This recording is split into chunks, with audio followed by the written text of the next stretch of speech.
आजची रेसिपी खिमा. हे अर्धा किलो चिकन घेतलं आहे. तर तुम्ही घरी पण खिमा करू शकता, मिक्सरला बारीक, किंवा दुकानातनं पण खिमा करून आणू शकता. हे स्वच्छ धुवून घेतलं आहे.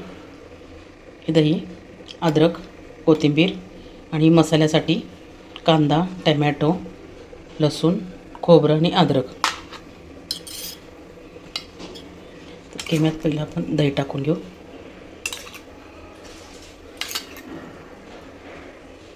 अद्रक लसूणची पेस्ट अर्धा चमचा, थोडी कोथिंबीर,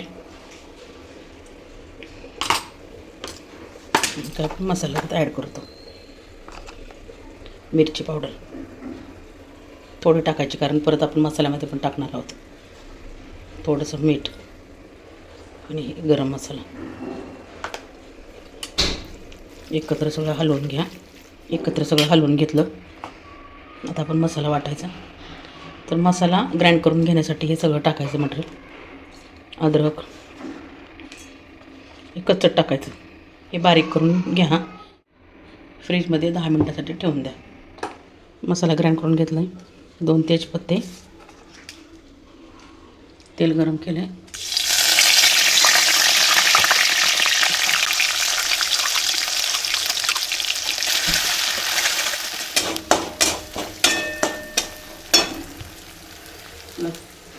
फ्रीजमधला खिमा काढूया.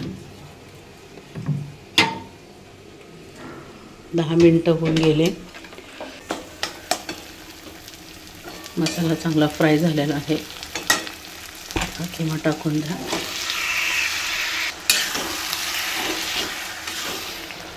दह्याचं पाणी सुटलेलं आहे. जरा हे आटचपर्यंत ताट ठेवून द्या. गॅस फास्टच राहू द्या, म्हणजे आतलं दह्याचं जे पाणी आहे ते आटल.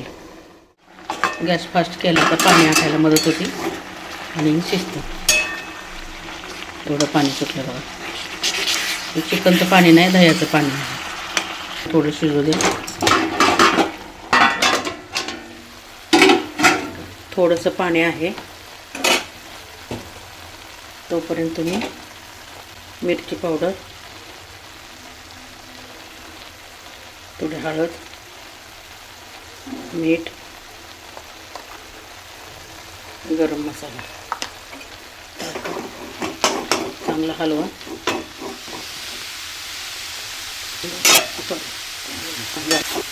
एकदम सुक्क फडफडीत झाले. तुम्हाला पाणी ठेवायचं असेल तर तुम्ही बारीक गॅसवरती शिजवा.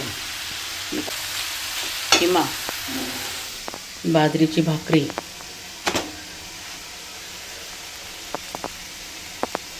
या खायला. खिमा आणि बाजरीची भाकरी या खायला.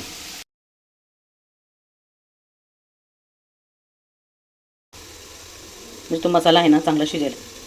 2-3 मिनटं ठेवा, म्हणजे मसाला चांगला शिजतो.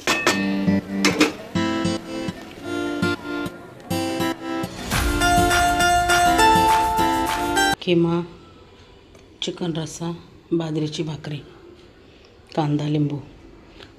लपतपीत म्हणतं, कोण सरभरीत म्हणतं, कोण पातळ म्हणतं. असा खिमाची रेसिपी तुम्हाला पाहिजे असेल तर नक्कीच कमेंट करा. तसाचा व्हिडिओ आपण त्याप्रमाणे बनवू. कोणी सबस्क्राईब केलं नसेल नवीन चॅनलला माझ्या, तर प्लीज सबस्क्राईब करा, लाईक करा, कमेंट करा. कारण जुना चॅनल माझा एका मुलामुळं बंद पडलेला आहे. तर हा नवीन चॅनलला प्रतिसाद द्या. लाईक करत होता, कमेंट करत होता किंवा शेअर करत होता, त्याचप्रमाणे माझ्या नवीन चॅनललाही असंच प्रतिसाद द्या. थँक्यू.